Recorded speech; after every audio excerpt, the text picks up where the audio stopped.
3 రోజుల కిందట 4 రోజుల కిందట చేసిన పత్రికా సమావేశంలో చెప్పడం జరిగింది. ఏ విధంగా అరాచకం సృష్టించడం కోసం అరాచకవాదులుగా మారుతూ ఉన్నారో వైఎస్ఆర్ పార్టీ నాయకత్వం స్పష్టంగా చెప్పడం జరుగుతుంది. తప్పుడు విధానాల వల్ల రాష్ట్రాన్ని భ్రష్టు పట్టించిన వైఎస్ఆర్ పార్టీకి గత ఎన్నికల్లో తగిన గుణపాఠం చెప్పారు. అడ్రస్లు గల్లంతు చేశారు, డిపాజిట్లు గల్లంతు అయిపోయినాయి. ఫలితంగా 11 సీట్లకే పరిమితం అయిపోయారు. 151 సీట్లతో అధికారం అప్పచెబితే రాష్ట్రాన్ని చిన్నాభిన్నం చేసి అన్ని రంగాల్లో కూడా దుర్మార్గ పరిపాలన నష్టపోయింది. రాష్ట్రం పెట్టుబడులు లేక, పరిశ్రమలు లేక, ఉపాధి లేక వలసలు పోయే పరిస్థితి నుంచి రాష్ట్ర విభజన వల్ల జరిగిన నష్టాన్ని భర్తీ చేయడం కోసం 14-19 మధ్య తెలుగుదేశం పార్టీ తీసుకున్న అనేక నిర్ణయాలని పక్కదారి పట్టించారని కూడా చెప్పడం జరుగుతుంది. ఇవాళ జగన్మోహన్ రెడ్డి బెంగళూరు ప్యాలెస్లో కూర్చొని నెలలో 1-2 సార్లు రాష్ట్రానికి వచ్చి ఏదో ఒక నెపంతో అరాచకం సృష్టించి ఆటక విధానంలో ప్రవర్తించిన విధానాన్ని ప్రజలు గమనిస్తూ ఉన్నారు. మేము స్పష్టంగా చెబుతున్నాం, హత్యా రాజకీయాలకు ఆరితేరిన వ్యక్తి అని మెల్లా చెబుతున్నాం. పరిటాల రవి హత్య కేసుని మళ్ళా తిరగదోడి విచారణ చేస్తే నీ పాత్ర ఏంటో తెలుస్తుందని కూడా చెప్తా ఉన్నాం. దాని పర్యవసానంగా ఏ విధంగా జార్జి రెడ్డిని పట్టపగలు కాల్పించారో కూడా విచారణ చేయించాల్సిన అవసరం ఉంది. ఇవన్నీ నిన్న దస్తగిరి ఎవరైతే వివేకానంద రెడ్డి హత్య కేసులో సాక్షులుగా ఉన్నారో వాళ్ళందరినీ లేపుకుంటూ పోతూ ఉన్నారు. ఇప్పటికి 4 లేపేశారు. ఎవరు కారకులు? ఇవన్నీ మాట్లాడకూడదా? నిన్న సాక్షిలో కాపులను నరికేస్తామని బుచ్చి అన్నాడని హెడ్డింగ్. ఏ కాపుల వల్ల జిల్లాలో రాజకీయంగా ఇన్ని సంవత్సరాలు ఉన్నానో అందరికీ తెలుసు. ఏ కాపుల సపోర్ట్తో 7 సార్లు గెలిచానో అందరికీ తెలుసు. కాపులను కించపరిచే ఉద్దేశం ఏనాడు లేదు. దానికి వక్ర భాష అని చెప్పి కులాల మధ్య చిచ్చు రేపడం కోసం జరుగుతున్న ప్రయత్నాన్ని మేము ఖండిస్తున్నాం. పవన్ కళ్యాణ్ గారిని ఏ విధంగా హింసకు పెట్టారో, ఆయన ఏ విధంగా అవమానం చేశారో మనం చూసాం. దాన్ని మర్చిపోయి కాపులంతా కూడా పవన్ కళ్యాణ్ గారి వెనకమాలు ఉన్నారు, తెలుగుదేశంలో కలిసి వాళ్ళంతా పనిచేసుకుంటున్నారు, రాష్ట్రాన్ని ముందు తీసుకెళ్తున్న దుగ్ధతోటి ఇవాళ వర్గవైషమ్యాన్ని రెచ్చగొట్టడం కోసం, కులతత్వాన్ని రెచ్చగొట్టడం చేసే ప్రయత్నాన్ని మేము ఖండిస్తూ ఉన్నాం. మీరు చూడండి, అది అంబటి రాంబాబు గారు ఏం మాట్లాడారు, అంబటి రామ్ గారు ఏం మాట్లాడారు, ఏది నేనేం మాట్లాడాను?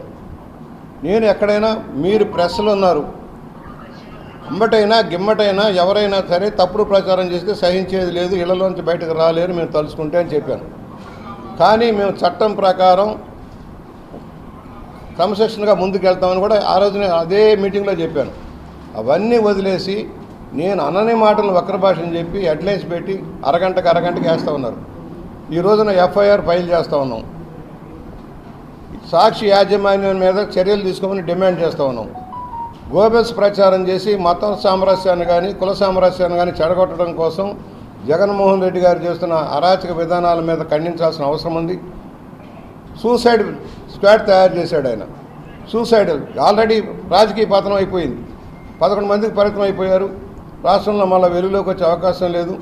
ఏదో అరాచకం చేసి రకరకాల ప్రయత్నాలు చేసి దేవాలయాల మీద దాడులు చేయటం, వ్యక్తుల మీద దాడులు చేయటం, నరకటం, చంపటం సహజంగా జరిగింది. తమ తప్పుడు కేసు నుంచి బయటపడటం కోసం అవాస్తవ విషయాలన్నీ కూడా వాస్తవంలాగా చిత్రించడం కోసం చేసే గోబెల్స్ ప్రచారం మనం చూస్తున్నాం. మేము ఖండిస్తున్నాం. ఎవరో తెలుగుదేశంలో అందరూ ఇక్కడ ఉన్న వాళ్ళంతా కాపు నాయకులు కాదా? పవన్ కళ్యాణ్ గారు కాపు నాయకుడు కాదా? బుద్ధప్రసాద్ గారు కాపు నాయకుడు కాదా? ఎవరు కాదు? అనేక మంది కాపు నాయకులు తెలుగుదేశంలో ఉన్నారు. జిల్లాలో రాజకీయాన్ని శాసించిన కాపు నాయకులు ఉన్నారు. ఇవన్నీ మర్చి రౌడీజంతో చలాయిద్దాం అనుకుంటే ఎవరినైనా మేము సహించేది లేదు. రౌడీజం సాగదు. ఎల్లకాలం రౌడీజం చేద్దాము, మా ఇష్టారాజ్యంగా ప్రవర్తిస్తామంటే సహించదు. ప్రభుత్వం ఉంది, చట్టం ఉంది. చట్టం ప్రకారం తన కార్యక్రమాలు తను చేసుకుంటుంది.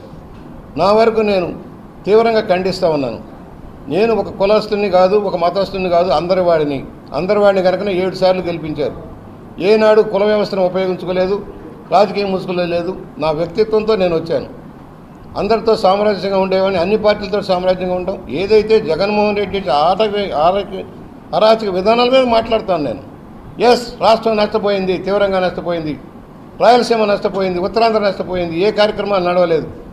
ఇవాళ ఉత్తరాంధ్రకి ఒక మౌన జీవన భవిష్యత్తు కల్పిస్తూ ఉన్నారు చంద్రబాబు నాయుడు గారు, ఎన్డీఏ కూటమి, పవన్ కళ్యాణ్ గారి సారథ్యంలో సామరస్యంగా వెళ్తున్నాం. అక్కడక్కడ చిన్న చిన్న ఉండొచ్చు, అవన్నీ పెద్ద విషయాలు కాదు. భూతత్వంలో చూపించి సాక్షిలో, సాక్షి పత్రికే విషపత్రిక, విషపుత్రిక, అవినీతి అక్రమాల నుంచి పుట్టుకొచ్చిన పత్రిక టీవీ. రాత్రి వేల కోట్ల సంపాదన ఎక్కడి నుంచి వచ్చిందండి?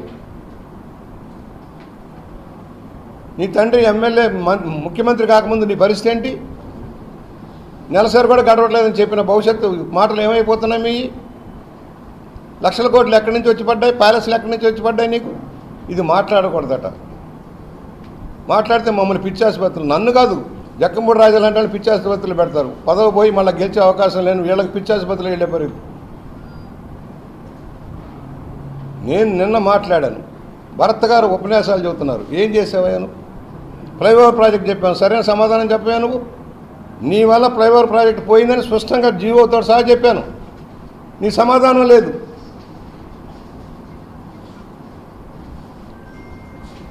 కంబాల చెరువు కంపు కొడుతుంది. ఏం చేసావు? కంబాల చెరువులో కోట్ల రూపాయలు పోసారు నీళ్ళల్లో. అదే మళ్ళీ చెప్తున్నా ఇవాళ. ఇప్పుడు వెళ్దాం పదండి, దేవీ చౌక్లో రాళ్ళు ఎలా లేచిపోయినాయి. ఎవరి మెప్పు కోసం? మెయిన్ రోడ్లో లైట్లు వేశారు. దేనికి వేశారండి? సెంట్రల్ లైటింగ్లో. అసలే ఇరుకు రోడ్లో మధ్యలో స్తంభాలు వేసి వాళ్ళ ఫ్యాన్సీ కోసం వేశారు, మళ్ళీ పీకేశారు. వేయటం పీకటం వీళ్ళ లక్షణమా? ఆ మాట ఎవరు అనకూడదు. మేమే మేధావులం, మేమే, మా బుర్రంతా మాది పాదరసం. డయాఫ్రామ్ వాళ్ళు పోగొట్టింది మీరు కాదా? మీరు సకాలంలో కనుక అది కాపర్ డ్యామ్ పూర్తి చేస్తుంటే డయాఫ్రామ్ వాళ్ళు పోయేది కాదు, 100 కోట్లు మళ్ళీ ఖర్చు అయ్యేది కాదు. ఎందుకు ఖర్చు అయింది? మీ వల్ల. మొదటి వరద కనుక కాపర్ డ్యామ్ అయి ఉంటే స్పిల్వే మీద నీరు వెళ్ళేది. ఎప్పుడైతే డ్యామ్ పూర్తి కాలేదో పైనుంచి నీరు వచ్చి కాపర్ డ్యామ్ కొట్టుకుపోయింది. దానివల్ల 2 సంవత్సరాలు లేట్ అయిపోతుంది. ఇవన్నీ ఎవరు మాట్లాడకూడదు. మేమే మేధావులు, మాకు అన్నీ తెలుసు. మీరు మేధావితనం మంచిదే. కుర్రవాళ్ళుగానే అవగాహన చేయించుకోవడానికి రాష్ట్రం గురించి, దేశం గురించి మాట్లాడండి. నాకు మతి భ్రమించిందో మతి ఉందో నా సత్వ చూస్తూనే ఉన్నారు.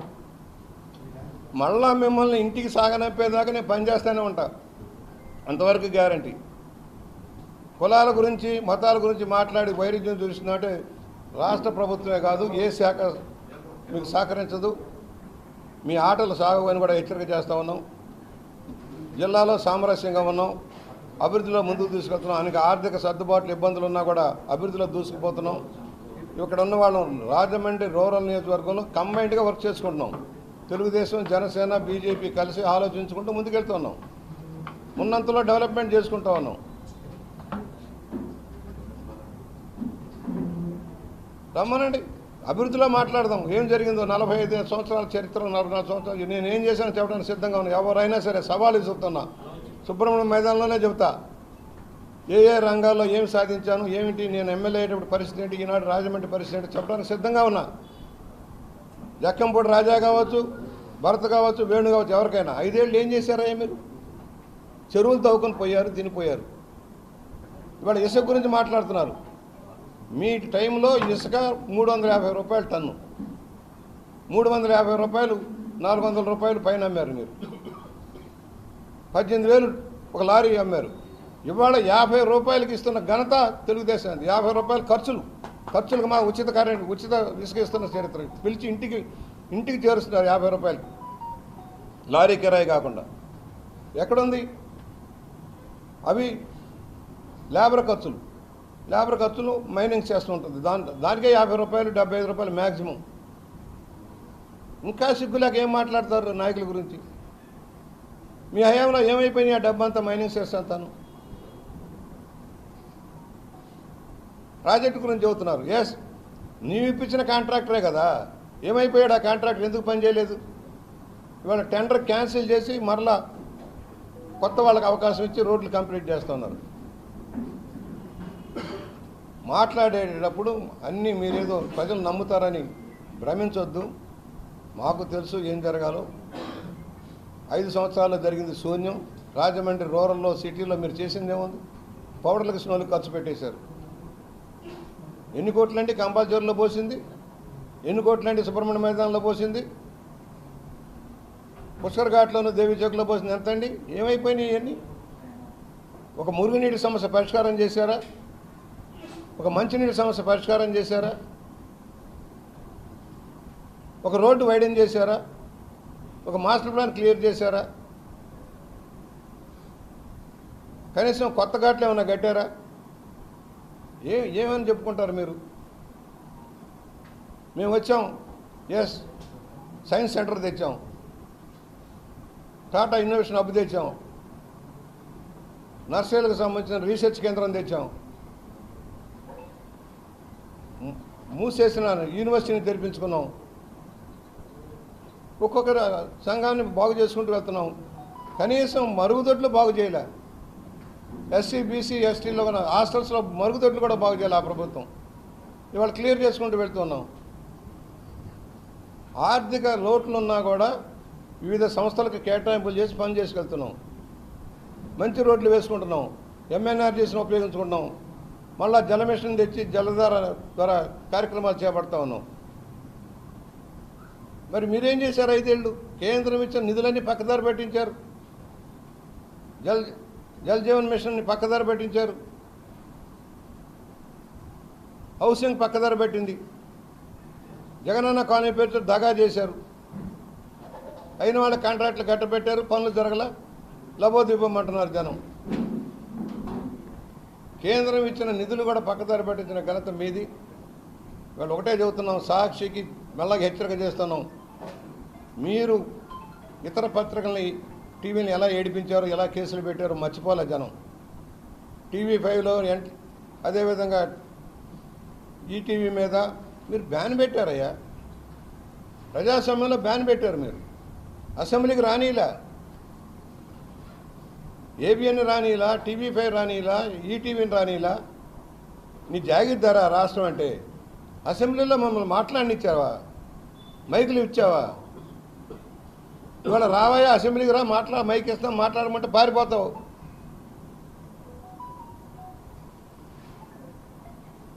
అప్పుడప్పుడు తాడేపల్లి విజిట్ చేయటం, అల్లరి సృష్టించడం, జనాన్ని పోగేయటం, రోడ్లు బందోబస్తు కంట్రోల్ లేకుండా చేయటం, ట్రాఫిక్ జామ్ చేయటం నీ లక్షణం.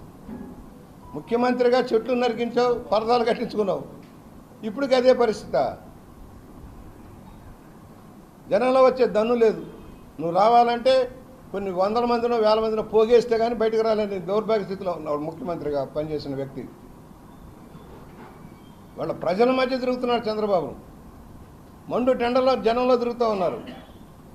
పవన్ కళ్యాణ్ గారు జనంలోకి వెళ్తూ ఉన్నారు. వివిధ ప్రాంతాల్లో మౌలిక సదుపాయాల కోసం కృషి చేస్తూ ఉన్నారు. కేంద్రం నుంచి నిధులు తెచ్చుకోవడం కోసం వెళ్ళినప్పుడల్లా నిధుల కోసం వెళ్తున్నారు. నువ్వు వెళ్ళిన దేనికోసం? బెయిల్ కోసం.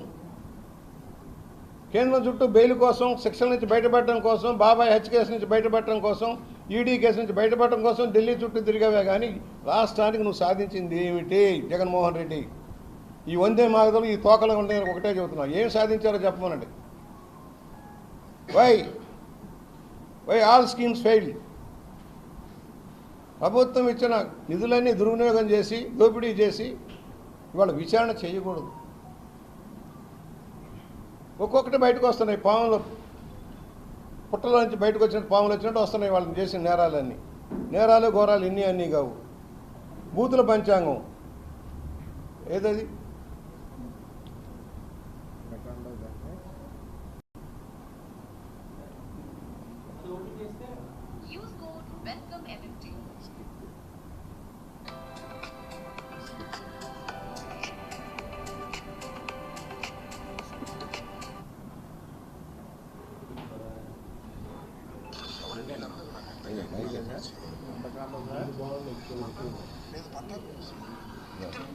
పర్యవేక్షణలో ఇక్కడ ఒక విషయాన్ని నేను మీకు చెప్పదలుచుకున్నా ఈ సందర్భంగా. అది కూడా నేనన్న మాటలు కాదు. మొన్న తిరుపతిలో ఒక సమావేశం జరిగింది. ఏం సమావేశం? పద్మ వికాసం అంటే బీజేపీ వాళ్ళ మీటింగ్. దానిలో బీజేపీ ఎమ్మెల్యే గారు ఆదినారాయణ రెడ్డి గారు పాల్గొన్నారు. చూసే ఉంటారు పని. ఆదినారాయణ రెడ్డి గారిని కాళహస్తి ఆనంద్ అడిగాడంట, ఎలా ఉందండి ఈ ప్రభుత్వం అని. అప్పుడు ఆయన ఏం చెప్పాడంటే, ఆయన చెప్పిన మాటలు నేను చెప్పిన మాటలు, గజ్జల మల్లారెడ్డి గారు కవి, ఎన్టీ రామారావు గారు ప్రభుత్వం ఉన్నప్పుడు గజ్జల మల్లారెడ్డి గారిని ఒక ఆయన అడిగాడంటే ఎలా ఉందండి ప్రభుత్వం అని. ఎన్టీ రామారావు గారి ప్రభుత్వం కమ్మగా ఉంది అన్నారు. ఇది కూడా అంతే, చంద్రబాబు నాయుడు గారి ప్రభుత్వం కమ్మగా ఉంది, కమ్మంటే తెలుసుగా అన్నాడు ఆయనే. నేను అన్నగా మాటలు కాదు ఇది.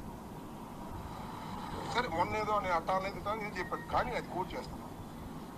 చంద్రబాబు నాయుడు గారి కమ్మని ప్రభుత్వానికి పవన్ కళ్యాణ్ గారు కాపు కాస్తున్నాడు.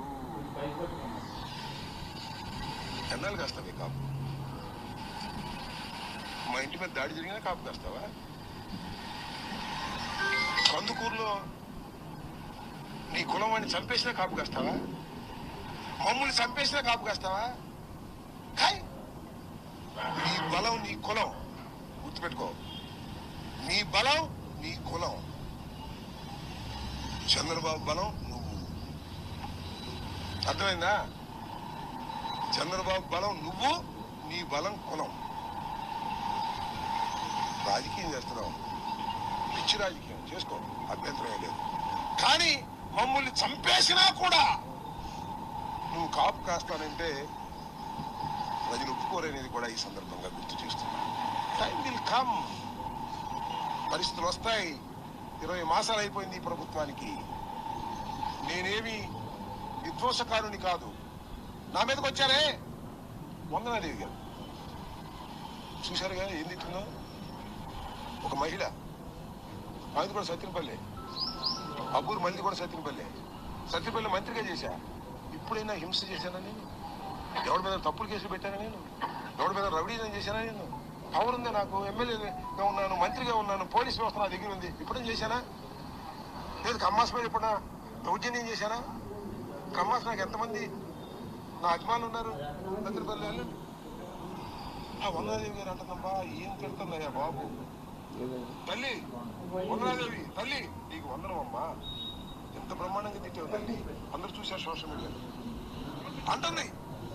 ఇంకో మహాతల్లి మైకి దగ్గర మాత్రమే హోంవర్క్. అమ్మరావు బాబు గారు ఎవరు అన్నారో చూపించండి, వాళ్ళ మీద యాక్షన్ తీసుకుంటాం. చూపించాలి ఇంకా నా పొంద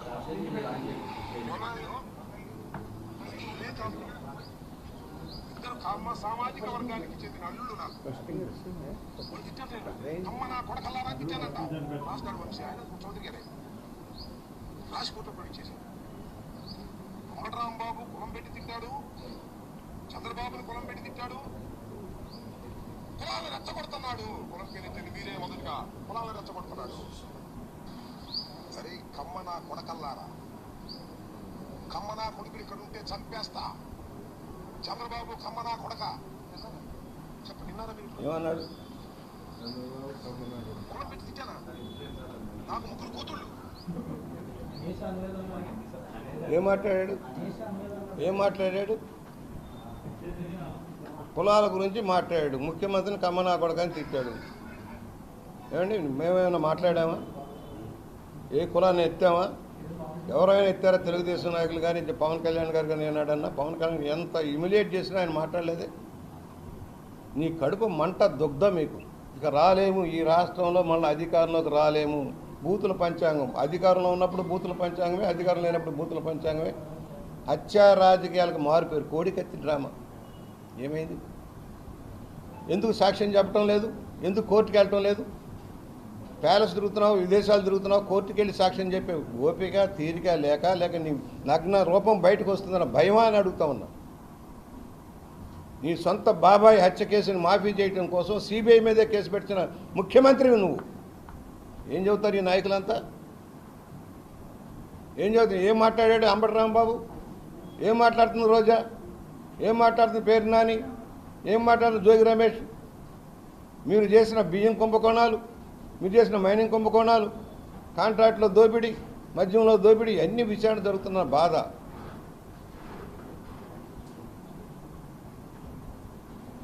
పాపం ఆయన చెప్పాడు మిథున్ రెడ్డి మేము సూసైడల్ స్క్వాడు అని.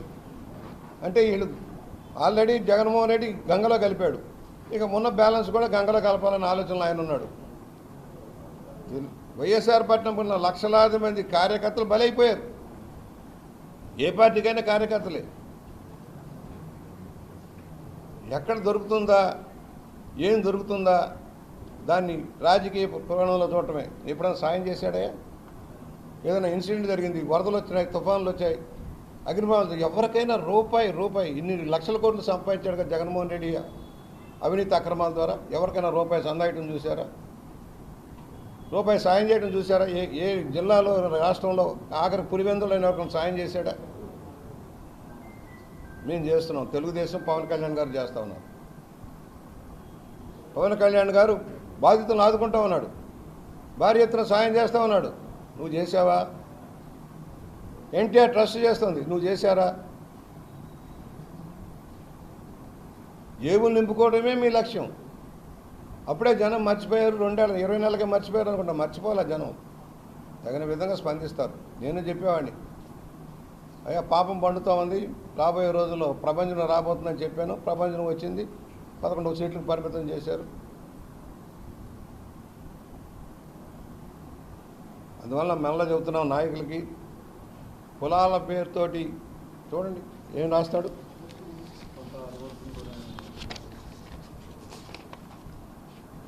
కులాన్ని తిట్టాడట. నాకు మతి భ్రమించింది. దిగజాడు వ్యాఖ్యలు. ఏంటి దిగజాడు వ్యాఖ్యలు? మీరు రఫరఫా నరికేస్తాము, ఈడ్ చేస్తాము, గొడ్డలు తీసుకొని గొడ్డల ఫోటోలు వేసి తిరుగుతుంటే హెచ్చరిక చేసాం. ప్రజలను భయభ్రాంతులకు గురి చేస్తామంటే హెచ్చరిక చేస్తూ ఉన్నాం. భయం కల్పించి ప్రజల మీద ఎక్కడ ఈ దుర్మార్గులు మళ్ళా వస్తారో భయం కలుగుతుంది కనుకనే హెచ్చరిక చేస్తూ ఉన్నాం. నాకు మతి భ్రమించలా, మీకు మతి భ్రమించింది ఆల్రెడీ. ఏకసార్లు అయ్యారు, ఒకసారికే మతిపోయింది మీకు. రెండోసారి గెలిచి ఓపిక లేకుండా పోయింది నాయకులకి. 7 సార్లు గెలిచాను రా పిచ్చివాళ్ళారా, 7 సార్లు గెలిచా వీళ్ళందరూ సపోర్ట్తో. రేపు పొద్దున ఏంటి సాక్షిలో వేయటం, కాపుల్ని నరికేస్తా అన్నాడు బుచ్చి అంటాం, కాపులందరూ రెచ్చగొట్టడం, ఊళ్ళ మీదకి వెళ్ళండి, దాడులు చేయండి, నిరసనలు చేయండి, ధర్నాలు చేయండి. ఇది బడి. తాడేపల్లి ప్యాలెస్ ప్రస్తుతం దేనికి పరిమితమైందంటే విచ్ఛిన్నకర శక్తులు కేంద్ర బిందువుగా మారింది. రాష్ట్రాన్ని చిన్నాభిన్నం చేయాలని అమరావతి బిల్లు పెడితే వ్యతిరేకించి ఏకైక పార్టీ, 11 పార్టీలు జాతీయ పార్టీలు అన్నీ కూడా సపోర్ట్ చేసి అమరావతి రాజధానిగా డిక్లేర్ చేస్తే వ్యతిరేకించిన ఏకైక పార్టీ సాక్షి యాజమాన్యం జగన్మోహన్ రెడ్డి గారు. అంటే వీళ్ళ విధానాలు ఎలా ఉంటాయో. 3 రాజధానులు ముచ్చటైపోయింది, పోలవరాన్ని మంట కలిపారు, పరిశ్రమలు పారిపోయినాయి. ఇవాళ పరిశ్రమలు వస్తున్నాయి, వాళ్ళకి లెటర్లు రాస్తారు, పారిశ్రామిక లెటర్లు రాస్తారు, మీరు పెట్టుబడి పెట్టవద్దు, మళ్ళీ మేము వస్తే మనకు రద్దు చేస్తాం. ఆయన వస్తే ఆయన వచ్చేది లేదు, సచ్చేది లేదు, కానీ మేము వస్తే రద్దు చేస్తాం, ప్రాజెక్టులన్నీ రద్దు చేస్తాం, జువెల్ రద్దు చేస్తాం, స్టీల్ ప్లాంట్లు రద్దు చేస్తాం. మీరే చూస్తున్నారు కదా పాత్రికేయ మిత్రులారా, మీరే చూస్తున్నారు, ప్రజలు చూస్తూ ఉన్నారు. వైజాగ్ స్టీల్ ప్లాంట్ని ప్రైవేటీకరణ చేస్తుంటే సపోర్ట్ చేసుకుంటూ గంగవరం పోర్టుని ఆదాయానికి కట్టబెట్టిన చరిత్రని ఇది. ఇవాళ స్టీల్ ప్లాంట్ నిలబెట్టి లాభాల బాటలు తెచ్చిన చరిత్ర ఎన్డీఏ కూటమిది. బెయిల్ అవుట్ తెప్పించి దాన్ని లైన్లో పెట్టారు. ఇవాళ కొత్త స్టీల్ ప్లాంట్ వస్తుంది, 1,00,000 మందికి ఉపాధి కల్పించే అవకాశం వచ్చింది. దానివల్ల ఆర్సిఎల్ మెటల్ కంపెనీ పెడతా ఉన్నారు. ఇవాళ పెట్టుబడులు వస్తున్నాయి, పరిశ్రమలు వస్తున్నాయి. వాళ్ళకి లెటర్లు రాయటం, రాజధానికి అప్పు ఇవ్వద్దు, రాజధాని ముందు నుంచి చదువుతున్నాం, self finance state, self finance capital. అక్కడున్న రైతులు ఇచ్చిన భూమిలో నుంచే లాభాలు తీసి ఖర్చు పెడుతున్నారు అక్కడ. రేపు బాకీ తీర్చాలని అదే ప్రాసెస్. నేషనల్ ఇంటర్నేషనల్ సంస్థలు వస్తూ ఉన్నాయి. మరొకసారి చెబుతున్నాం, సాక్షి యాజమాన్యానికి హెచ్చరిక చేస్తూ ఉన్నాం, సాక్షి టీవీకి హెచ్చరిక చేస్తూ ఉన్నాం. మీ గోబెల్స్ తప్పుడు ప్రచారాలతోటి మత సామరస్యాన్ని, కుల సామరస్యాన్ని రెచ్చగొడదామని చూస్తే మాత్రం మీ పప్పులు ఉడకనీయము. నాయకులు కూడా చెబుతున్నాం, మీ తప్పుడు విధానాలు మానుకోకపోతే తగిన గుణపాఠం చెప్పాల్సిన అవసరం వస్తుంది. మేము శాంతియుతంగా ఉన్నాం. మీలాగా ఏ కేసు లేకుండా 54 రోజులు జైల్లో పెట్టిన దరిద్రపు చరిత్ర మీది. ఆసుపత్రిలో ఆపరేషన్ చేయించుకున్న అచ్చెన్నాయుడు గారిని రాత్రి ఈడ్చుకెళ్ళిన చరిత్ర మీది. ఏమీ లేని కేసులు, తప్పుడు కేసులు పెట్టి జైళ్ళకు పంపించిన చరిత్ర మీది. మీ చరిత్ర అప్పుడే మర్చిపోలేదు. అలాగే తెలుగుదేశం చేస్తే మీ బతుకులు ఏమైపోతాయి? ఉన్నాయే ఏదైతే మద్యంలోనూ, మైనింగ్లోనూ, ల్యాండ్ గ్రాబింగ్లోనూ మీరు సంపాదించిన దాని మీద చరిత్ర నడుస్తూ ఉంది. ఏ విధంగా దేవాలయాలు దోచుకున్నారో చరిత్ర నడుస్తూ ఉంది. ఇవన్నీ మర్చిపోయి మా మీద నిందలేద్దామంటే సాగేది కాదు. ఇవాళ తెలుగుదేశం అందరిది, అన్ని ప్రాంతాలది, అన్ని కులాలది. సామాజిక ఈక్వేషన్ నెరవేర్చడంలో తెలుగుదేశాన్ని మించిన మనగాడు లేడు. ఉత్తరాంధ్ర నుంచి కానీ, రాయలసీమ నుంచి కానీ, దక్షిణాంధ్ర కానీ, ఉత్తరాంధ్ర కానీ ఎక్కడి నుంచే కూడా అందరికీ సమాన అవకాశాలు ఇస్తున్న ఏకైక పార్టీ తెలుగుదేశం, జనసేన. ఇవాళ ఎన్డీఏ కూటమి అద్భుతంగా పనిచేస్తుంది. కేంద్ర సహకారం తీసుకున్నాను. దుగ్ధ పాపం ఏం చేస్తాం మనం? ఆ కడుపుబ్బరం తగ్గటంలా గ్యాస్ గోళీలు వేసినా కూడా కడుపుబ్బరం తగ్గట్లేదు వైఎస్ఆర్ పార్టీ నాయకులు. అరాచకం నుంచి పుట్టింది. నేను మరలా చెబుతున్నా, నేను కట్టుబడి ఉన్నా. ఏదైతే రవి హత్య దగ్గర నుంచి జరిగిన పరోక్ష హత్యలకి కారకులు ఎవరో తేలాల్సిన అవసరం ఉంది. ముషీరాబాద్ జైలు నుంచి జరిగిన రాజకీయ కుట్రలో ఏ విధంగా ఎవరెవరిని పార్టిసిపేట్ చేశారు, షూటర్లని బాంబే నుంచి షూటర్లను తెచ్చి ఏ విధంగా రవిని హత్య చేశారు అన్నీ తేలాల్సిన అవసరం ఉంది. సాక్షులుగా ఉన్న వాళ్ళందరూ ఒక్కొక్కరు ఎందుకు లేపేశారో తేలాల్సిన అవసరం ఉంది. బాబాయ్ హత్యలో అసలు దోషులు ఎవరో తెలియాల్సిన అవసరం ఉంది. గుండెపోటుతో మరణించాడని చెప్పి దాన సంస్కారాలకు ఏర్పాటు చేసింది ఎవరు? గొడ్డలిపోటుతో తల చిత్రమైతే అది గుండెపోటుగా చిత్రించి దాన సంస్కారాలకు ఏర్పాటు చేసి ఆల్మోస్ట్ పాడగట్టే స్టేజ్లో కూతురు వచ్చింది కనుక పోస్ట్ మార్టం జరిగింది. దానిలో ఎవరెవరైతే సాక్షులు అందరూ ఇప్పుడు నలుగురు లేపేశారు. ఎవరు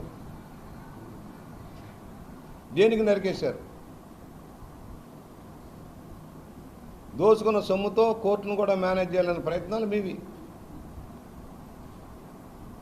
సొంత బాబాయినే లేపేసిన చరిత్ర మీదైతే ఇంకేంటి మనం మాట్లాడేది?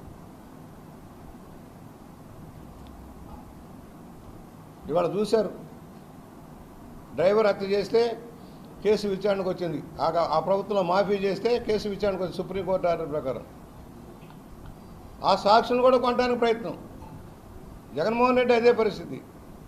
డిశ్చార్జ్ పిటిషన్ ద్వారా సంవత్సరాలు గడిపేస్తారు. ఈ దేశంలో ఏ రాష్ట్రంలో లేదు ఇది. కోర్టులను కూడా మభ్యపుచ్చి కాలక్షేపం చేసే విధానంలో వెళ్తూ ఉన్నాడు.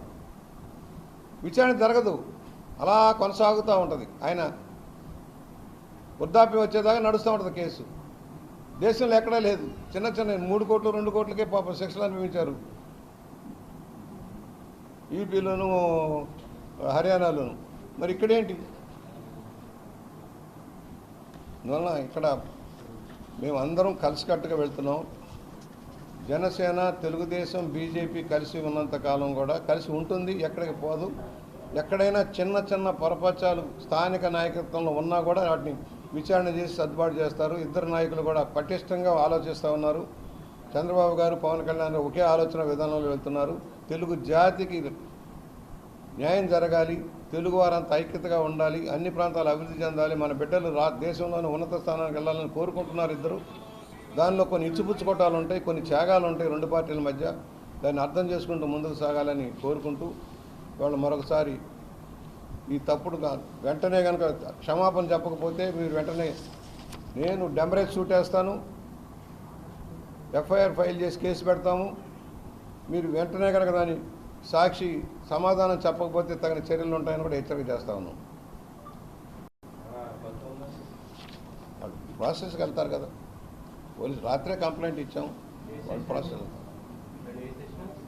బొమ్మూరు పోలీస్ స్టేషన్లో అలాగే నోటీసులు ఇస్తున్నాం. చట్ట ప్రకారమే వెళ్తాం మేము, చట్ట విహితంగా వెళ్ళాం. అధికారం ఉందని అధికార దర్పం ప్రదర్శించాం. రాజమండ్రి 1, 2 ఎమ్మెల్యేలు స్తంభాలు బాధ్యమని ఇసుక అంతా కూడా లేపేస్తున్నారని చెప్పి పాపం భరత్ గారు ఎంత కమ్మిచ్చారమ్మా? 2 పాయింట్లు.